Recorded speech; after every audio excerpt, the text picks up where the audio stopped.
You're tuned in to a one-take podcast production. This is the time of year we wait for all the time, all year long. This is what we wait for. Are you ready? Yo, Jacksonville Jaguars has to be a team full of sleepers.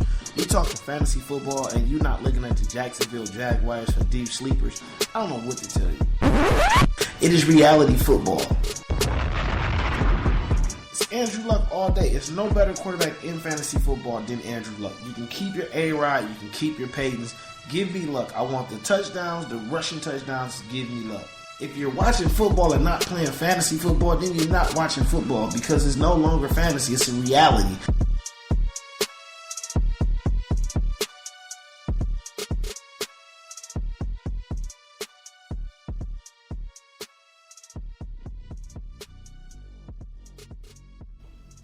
What's up? What's up? It's me, your boy Jim Shoe Johnny, aka Mr. Dav 1024, the hardest working man in podcast. I'm back. Y'all know what time it is. Y'all are back for another It's Not Fantasy, It's Reality. It's the reality football series of one take at your chance of a championship season. And we have none other today than dealing with draft preparations. Yes. You cannot have a championship season without being ready for your draft. I know you like, Dad, what do you mean be ready for your draft?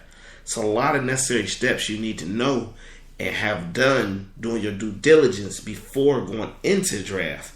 One way I like to pick up for Fantasy Magazine. For you guys who can't see me right now, one of my favorite fantasy magazines is Pro Forecast, which this year, none other than Le'Veon Bell graces the cover. One reason I like Pro Forecast is because the simple fact, I like the game-by-game logs. I'm a big fan of the game-by-game logs. The game-by-game logs, to me, are one of those things you need in order to see what your player is doing against certain teams, especially for divisions. I know a lot of people don't pay attention to that, but when me coming to drafting, I do like to go over the game-by-game logs, especially with my marquee players. Like, I need to know for that second game around, how does Peyton Manning play against San Diego? Or I need to know early in the season, how does Dez perform against Philly or something like that, or especially like this year, you have Aaron Rodgers face Seattle again. And you can compare from what he did last year against Seattle or what he did against each top 5 defense, because everyone knows that's one of the reasons I don't have him ranked first, because of what he did against top 5 defenses versus what he did against non-top 10 or 5 defenses. So we also just want to look into that. So like Procast football is a good one. Another one I picked up this year for the first time ever. I've never picked this one up again.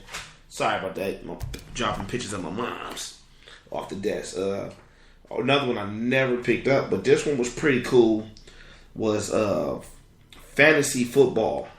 It's a Fantasy League Football 2015. My man Gronk dons the cover of this one. I like this one because not only did it do the game-by-game logs, for you guys that are in IDP leagues, it also does a game log for the linebackers, the DBs, the D-linemen, and I thought that was cool. And then it also did the statistical breakdown in the back of by rushing leaders, by touchdowns, passing yardage. It was pretty detailed. One of the things with me, when I buy a fantasy book, I have a cardinal rule.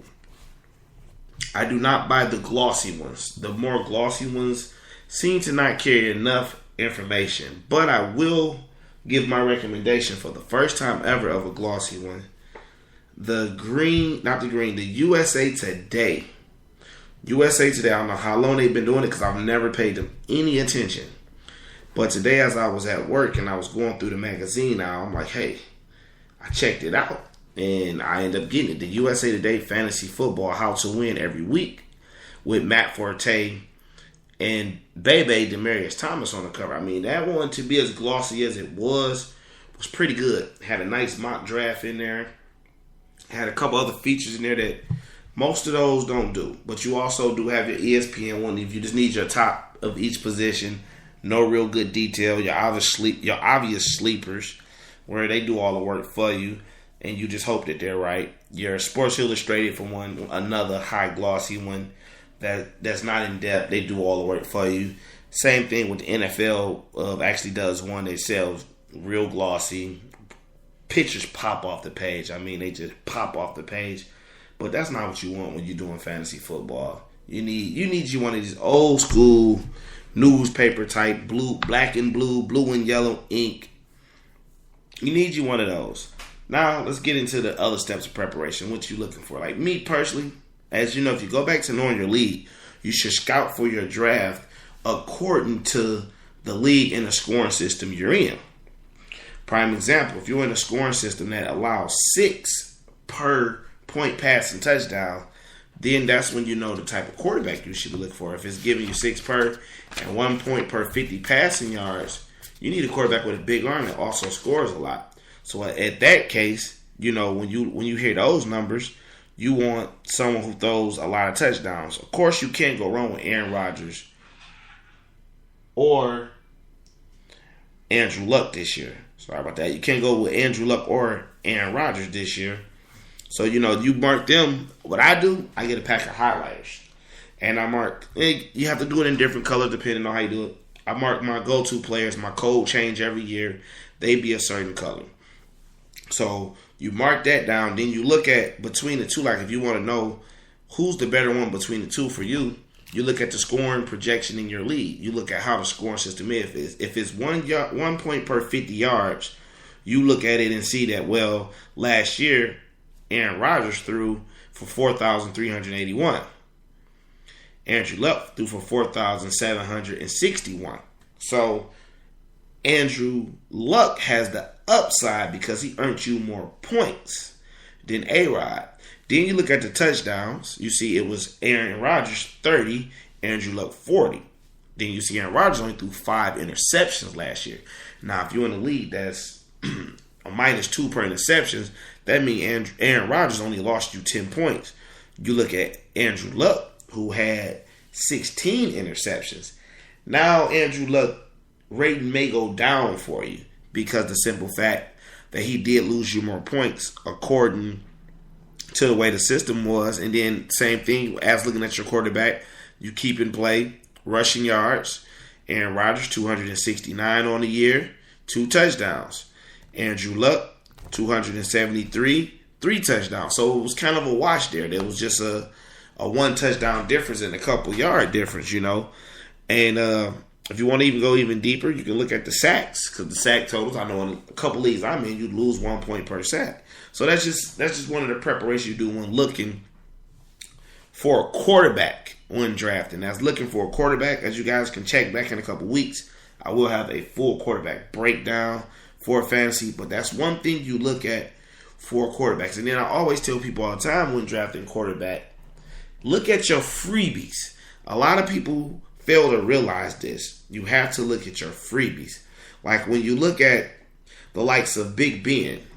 Big Ben in most books is an 8th or 7th quarterback, which is not a problem. Seeing Big Ben go 8th or 7th, I mean, Big Ben should get drafted 2nd round at the most, maybe 3rd, depending on how your draft is going, how people look at their players. You know, some people go running back heavy, but Big Ben should be in that 2nd tier quarterbacks.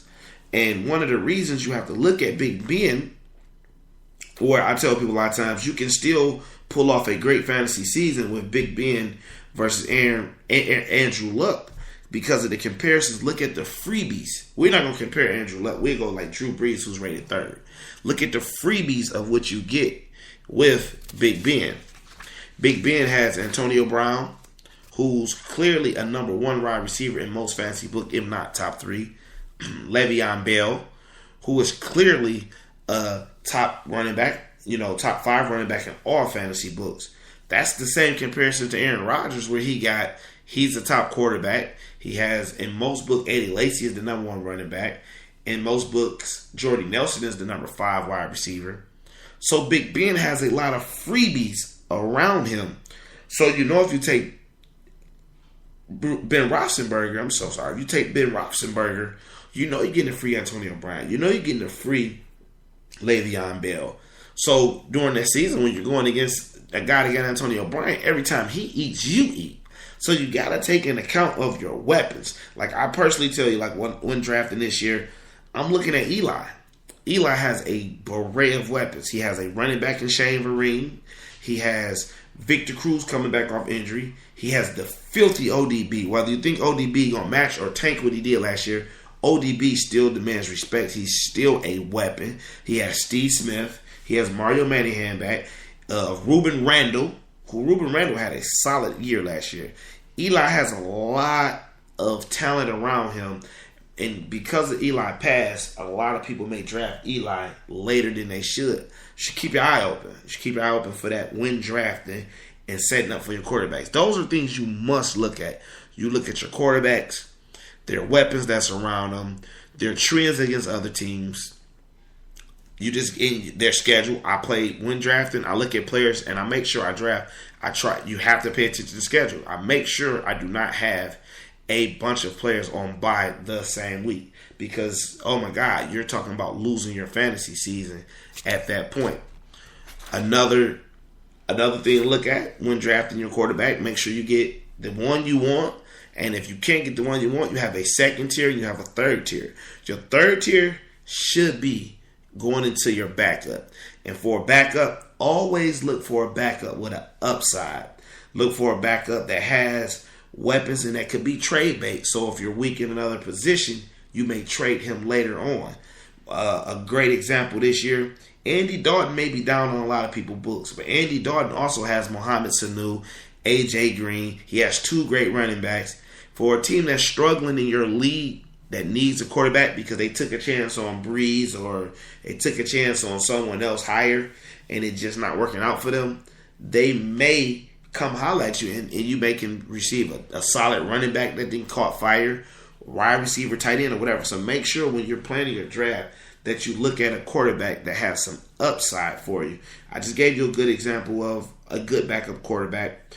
Also, keep your eye out on Sam Bradford. Keep your eye out on Nick Foles. Maybe Jay Cutler turned it around.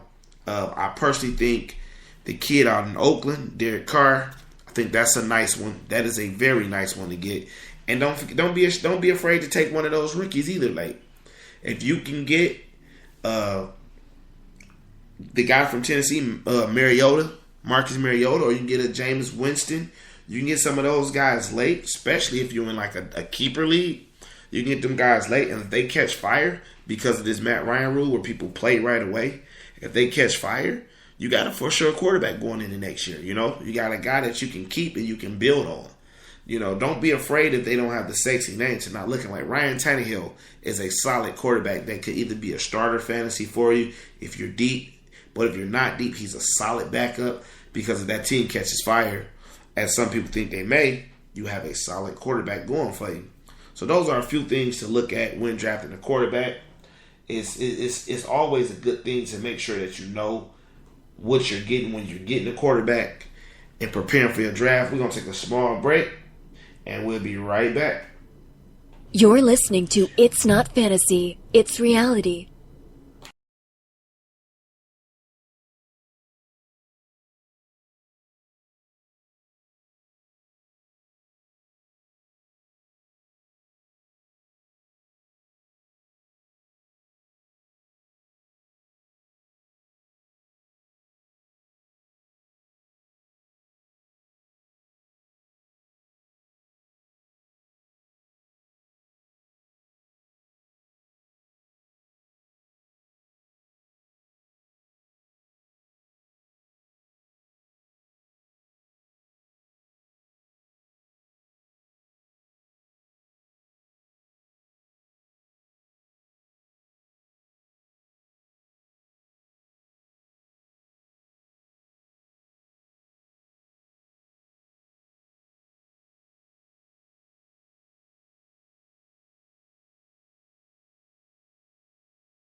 We're back. Sorry for the long delay. We're on a part of running backs now. Somehow I did not unmute the mic. I do apologize. This is why I need an engineer. Somebody give me an engineer here. We're on a part of running backs. It's a couple things I look for when doing running backs. When I'm looking for a running back, I look for teams that run the ball first.